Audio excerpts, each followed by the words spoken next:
Hello, everyone. We are live from the Farm Progress Show in Decatur, Illinois. I'm Rhiannon Branch for Brownfield. We are in booth number 605 with the Illinois Corn Growers Association and Illinois Soybean Association. And joining me today, we have Lindsay Mitchell, who is the Director of Communications for Illinois Corn, and Claire Weinzierl, who is the Communications Manager for Illinois Soybean.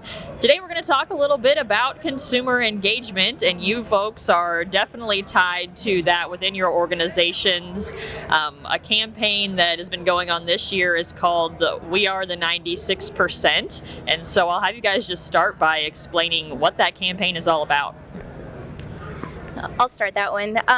It's really an opportunity to focus in on family farmers. So 96% of the farms in Illinois are family owned and operated, and our research tells us that that is a really important statistic, and that once non-farmers understand that families are running our farms, they are more likely to give farmers sort of the freedom to operate. They're more willing to trust that farmers are making good decisions and they're not making rash decisions, that they're not rushing through an opportunity, that they're investigating all the things that are important and needed to consider when they're making a decision. So I also think that's it's a shared value, right? Like, families that maybe don't understand agriculture, they trust other families. So whenever we highlight that statistic, we're really making an opportunity for farmers to be able to talk to non-farmers and for them to start to build a relationship. And I think one important thing to note there is that when consumers were surveyed initially, they assumed that just under 50% of farms were family owned. So that 96% is a really important number. And once you can establish the trust with consumers for farmers, then you can start to have those really important conversations with them. Is there anything else you guys want to add about, why this campaign was chosen, how it was formed, and some of the research behind it? Yeah, so the Illinois Farm Families is a coalition of soy and corn, but also the Beef and Pork Associations, the Illinois Farm Bureau, and Midwest Dairy. And so all together, we formed this group called Illinois Farm Families. And our coalition has been involved in helping consumers understand farmers and helping to build those relationships for more than a decade. We're routinely doing research, and we're routinely trying to understand, what are the right messages, what are the right avenues, where do people in Chicago who are our target market, where do they get their information, how can we reach them and talk to them about food, and also where are they thinking about food, right? So we want to make sure that we're talking to them in a place where their mind is already wrapped around food. So via that research, we determined some of the messages that were really important, and this family farm message is one of the most important messages. When people understand this, it unlocks this opportunity for trust and relationship. And I think this is a really personal campaign for me. This is the reason I went into agriculture. When I was in college, there were so many students from the suburbs, Chicagoland area, who just had no clue where their food came from. And growing up on a farm, it was a really easy way for me to say, hey, we're just like you. We are families just like you guys, and really bridge that gap there. So I also really I can't overstate how important it is, and maybe even surprising and a model for other industries, that all of our associations are putting aside our corn specific messaging, our soybean specific messaging, and we are uniting all of our checkoff dollars and all of our resources behind one message that is commodity not specific. And it honestly, if you think about it, we're supporting, wine grower or grape growers and winemakers. We're supporting, the Lamb and Wool Association. This is a message for all of Illinois agriculture. And I just really think it's so important that our boards of directors get recognition and really people think about the fact that we're putting aside some of those goals to support everyone. Folks may have already seen some of the things roll out from this campaign. Can you review what some of those items have been throughout the year since it launched? Yeah, we've had nothing but positive feedback from our board of directors. I think featuring our board families specifically and real families has made them feel really special, to have a little attention drawn to them, and people love to see that. So we created several TV commercials, and we were really specific about the videography being something that would support like really high production level TV commercials. We have also done a lot of like print, we've done radio ads, we've had a lot of social and digital ads go out, and then we've had some other like really more untraditional opportunities. As an example, if you came to the state fair this year, you were able to connect with some like cardboard cutouts of our farmers around the state fair. So lots of untraditional opportunities and more traditional things, which of course launched with the Super Bowl. So that was a really exciting opportunity. So, Lindsay, you mentioned earlier that, checkoff dollars are going towards this, and it's not, commodity specific. What kind of feedback have you gotten from folks, with your organizations choosing to go with a campaign like this? My Illinois Corn Marketing Board directors are very supportive of consumer engagement on the whole. They are very, very invested in the effort, and because it's research based, we feel really confident in investing our money here and understanding that our money is going to make a really big impact. I think that my board also feels very, very confident in doing any projects in which so many commodity groups can come together and agree on one message. It really just elevates all of Illinois ag, and so checkoff contributors should feel really, really good about this investment. I would agree. I think the partnership piece of it is a huge pull for board members, at Soy at least. But consumer education and engagement is one of our number one priorities because it goes hand in hand with so many other priorities, developing new markets, engaging with your local legislators. It all goes together. So, yeah. So many of the influential people that we work with, I mean, we have folks that are in here from agencies. They're stopping in and seeing us at the Farm Progress Show. They may have been appointed to their position but not really have a background in Illinois agriculture. And so these messages are important even for those folks because we need to invest in trust with everyone that doesn't understand what we're doing in Illinois ag. Yeah.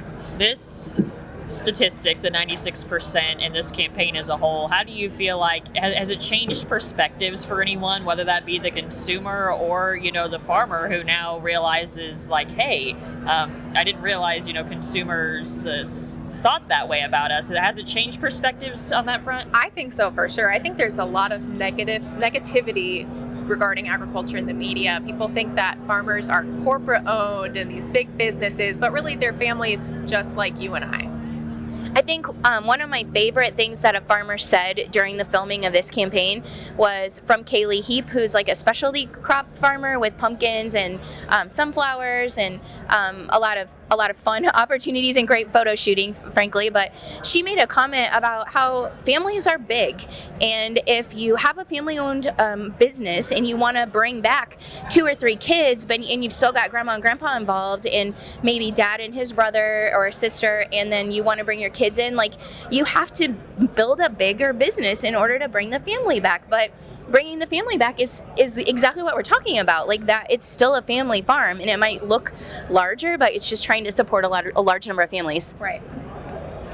What is upcoming for the We Are the 96 campaign? This is not shut down. We're talking about here at the Farm Progress Show, and there's still some things to look forward to the remainder of the year, correct? Yeah, we're really excited. Yeah, we're going to have a year 2 of the project and continue some of the great messaging we're putting out with some additional paid advertisement. It's going to be great.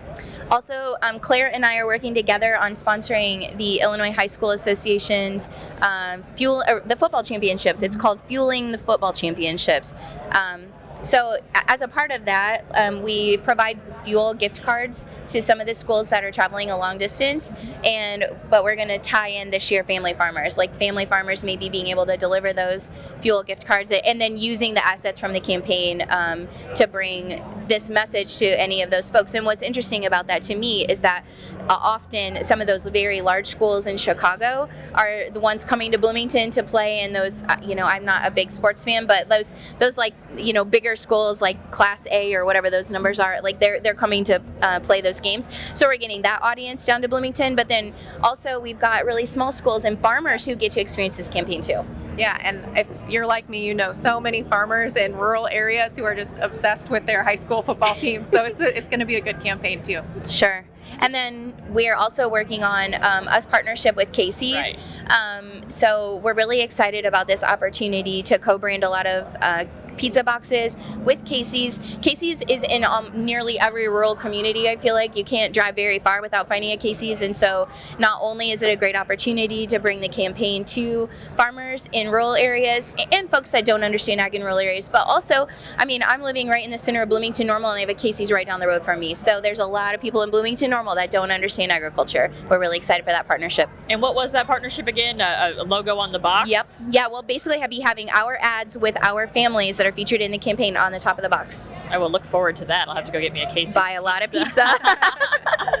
Is there anything else you guys want to add specifically about the We Are the 96 campaign that we haven't touched on? I would say thank you to the farmers that were involved. I think maybe farmers shy away from being on the camera, and these are just farmer volunteers, but like for all the other farmers, these are the farmers that are showing up to represent you, and it takes a lot of time. It takes a half a day off of work, and so I'm really, really grateful to those farmers who show up for everybody. And I think these assets will live on for a really long time. They'll be making an impact for years to come. We're talking consumer engagement, and We Are the 96 is a big part of that, but that's not the only thing you guys are focused on in that area. Can you touch a little bit more on, maybe where else you're looking at in terms of consumer engagement, maybe other projects that might be in the pipeline down the road? Yeah, I wouldn't say a specific project, but we have educational groups and schools reaching out to us all the time for our soy crayons. So we're always happy to provide those for free to local schools for kids to really recognize that soy is in everyday products. I guess one of the things that I'm really excited about is just over, but I think we're still yielding some benefits from it. On July 22nd, we were able to bring some influencers that are Chicago-based out to some farms. And so they visited a grain farm that focused on corn and soy. They visited a beef farm and a dairy farm. And then we were also able to bring in some pork education. They didn't want to shower in and shower out, so pork sometimes gets difficult to bring them to the farm. But those influencers were able to produce content and basically share our family farmer message and some other really important sustainability messages with their audiences. And I think that was just a win-win for farmers and for folks in Chicago that really want to understand more about where their food comes from. Very good. Well, Claire, Lindsay, I appreciate your time today. I will let you step aside. We've got some other folks who are going to jump in and talk a little bit about involvement and advocacy within both of these organizations. Again, we are live from booth number 605 at the 2023 Farm Progress Show in Decatur, so be sure to stop on by and see what all they've got going on in the tent today.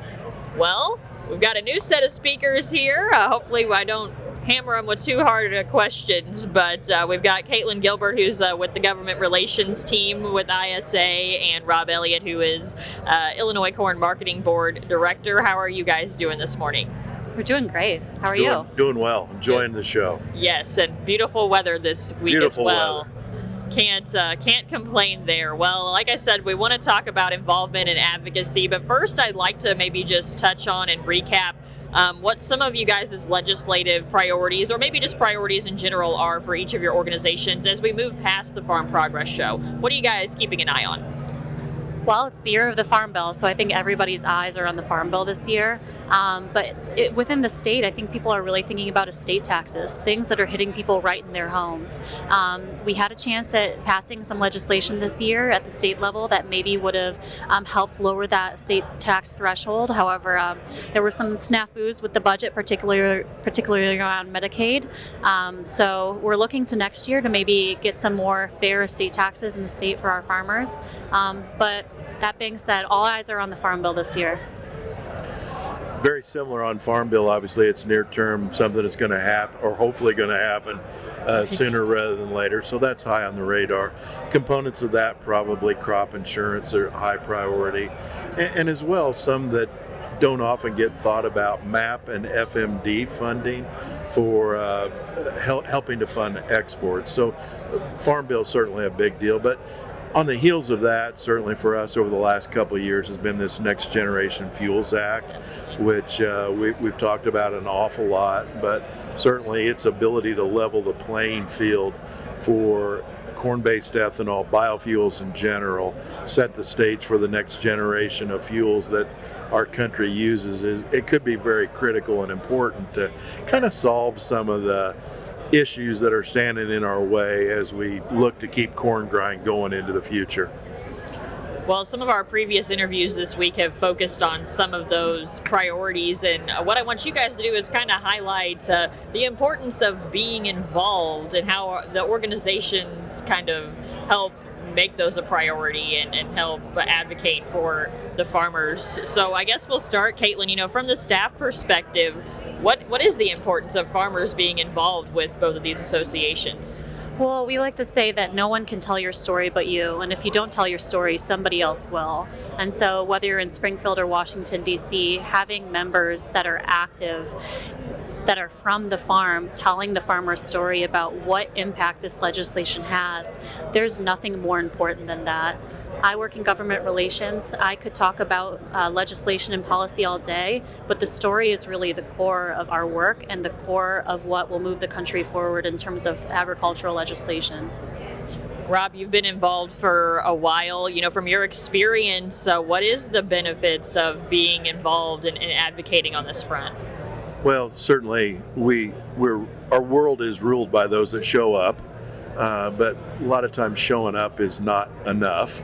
But at a very minimum, we certainly enjoy the benefits of just being a member, first of all, being a contributor to checkoffs and supporting the organization. So that's the ticket into the dance. But if we can go past that from an advocacy standpoint and really show up, that's when the difference can be made. And we're grassroots organizations, so numbers count, voices count. And when we do make our voices heard, people keep track of that in governmental kind of offices and bodies and the like. So even though oftentimes we feel like our one singular voice may have limited impact, collectively when you put those together, we can move mountains if we really get behind an issue. And certainly leadership's not the only way to be involved, but you have been in some leadership positions. Can you maybe give us some examples of, some benefits you've seen by being involved on that in that way? Well, certainly leadership's important, and it's important for that next generation of young people to step forward and kind of step into some of those roles in leadership in our organizations. But more importantly, we just need the rank and file to be part of the deal. We need the ordinary Joe farmer that typically would say, hey, I'll let somebody else do it, or whatever. That's the guy we need to hear from. And in today's world, it's we're in a connected world. We talked about earlier here today, and it's so easy to make your voice heard with very, very little effort. You, in almost a turnkey manner, can write a letter to a congressional official or let the EPA know where you stand, like on this goofy tailpipe rule that just came out. We had people stepping forward in droves because it was so out of whack. And that's the kind of response we need to have impact. And just some insider baseball on that, congressional offices keep track of how often they're hearing from constituents. So it really is not just the leaders that are doing the important work. They keep track if 10, 20, 30 people are calling about the Next Generation Fuels Act or calling about estate taxes. So though you may think, I don't know the other person on the end of the line, it really does make an impact. That 25-year-old sitting in that congressional office with a tally pad that they're keeping track, as you mentioned, is pretty important in the grand scheme of things on the end result and how they affect a congressional vote, if you will, maybe. And that's what I was going to touch on next, was maybe we've touched on it, but ways that you can be involved aside from leadership. You don't have to be, as long as you can be a member, you don't have to just be a board member to be involved and advocate. So what are some of the ways you can do that, both as a farmer and from the staff side? You know what? We live in a world you can affect the outcome of world events by just getting on your phone and a few quick clicks or a quick message that is so easy for us to do. We do it on so many other counts. Why not step forward and do it when it really counts? So yeah, it's pretty simple. We need more people to try it. Absolutely, and I think being a member is a great place to start.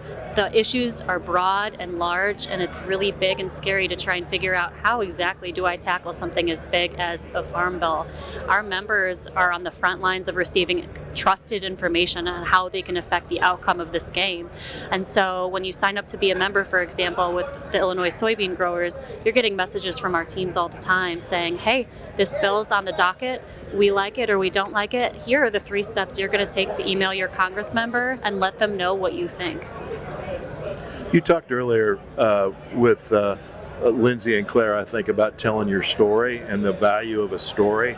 And so many of these congressional offices, that's what they're looking for. Tell me how this issue relates to you and your farm and your family and your rural community. And if you can take all that one step further, and as a grower, as a farmer, as a member, if you can begin to influence the other people in your local community, then that spreads that benefit or impact even further. Can either of you think of a specific example, maybe in the past few years, of a piece of legislation that, it came in your favor because the farmers were making those moves and talking to their legislators, or maybe one that's making progress now based on that? I'm old and can't remember very well, so yeah, I'm not coming up with much. But I will say this Next Generation Fuels Act has got people buzzing. You see some of these pins around the Farm Progress show that they're wearing, and they're starting to get it. Guys at a local level are starting to get it and realize the impact that this current administration's push to all electric vehicles, what that does to a 15 billion gallon ethanol industry or a 5 billion bushel of corn demand. And same thing's very similar with soybeans, biodiesel, and the next generation through sustainable aviation fuel and all the other new avenues that we can use to keep consumption and demand for our products going. Caitlin, any other examples you'd like to touch on, whether that be state or federal level? Absolutely. At the state level, we had a victory just last year in our B20 legislation. That was huge. And one reason it was so successful is we had farmers on the ground talking to state legislators about how important the biofuel industry is to them and what it means for their farm, not just fueling machinery, but fueling the world, fueling the skies. And so I think when legislators hear from people on the ground that stand to benefit from positive, green, efficient energy and legislation, it pushes them forward in a way that they might not have been if they were just hearing from people in suits. People, they believe farmers. There's a certain level of trust and credibility that farmers in general have. So if we can accentuate that fact alone and step forward, man, we can do a lot of great things. Well, speaking of ways to be involved, let's maybe touch on, from each organization, any events that you guys have coming up past Farm Progress Show, or maybe even within the next year, some of your favorite things that you'd maybe suggest that members look into or maybe mark on their calendar.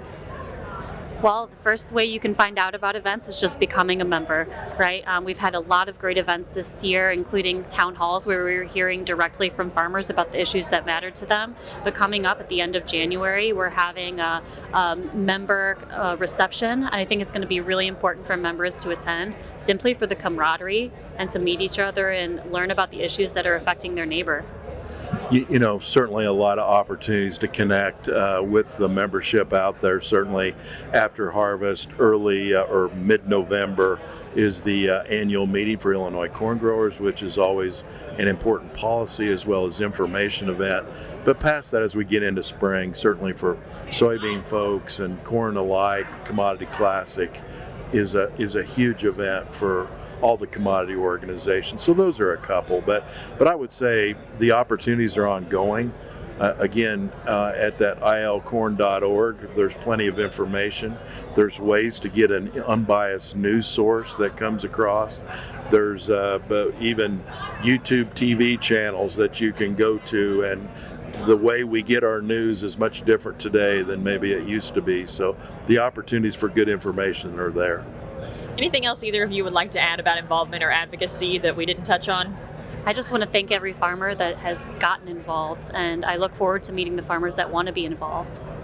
I would just appeal to folks out there that have maybe poo-pooed that opportunity to get involved, think about it, give it a try. You really can't goof it up, so have fun with it.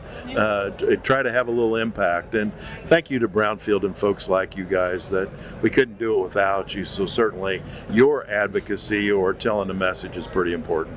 Well, and in true Brownfield spirit, I can't talk to a farmer without at least asking how the crops and everything are looking in your area, Rob. So let's tie things out with, maybe a little bit of a harvest outlook in your area. Yeah, I wish I could had a crystal ball that was a little bit more accurate, but like many, May and June, we were totally dry. We got some saving rains after the 4th of July, and it perked things up. So I'll be honest with you, I'm cautiously optimistic that where we live, our soil and those kind of things tend to save us a little bit. But I think we'll kind of be okay. But tell the Board of Trade it's not going to be good. So I'll do that for you. All right. Remind us, Rob, where you're located, and maybe you got a timeline for when harvest might start in that area. Well, I would think surely by October. Some here yet in September for corn, maybe a few beans. A lot of beans were planted early this spring. It'll happen here very quickly. So. Very good. Well, Rob, Caitlin, I appreciate your time today. That'll wrap us up here at the 2023 Farm Progress Show. Still a little bit of time left today, so feel free to come by booth number 605 and visit with these guys, talk a little bit more about how you can become involved. And otherwise, we'll see you at next year's Farm Progress Show. For Brownfield, I'm Rhiannon Branch.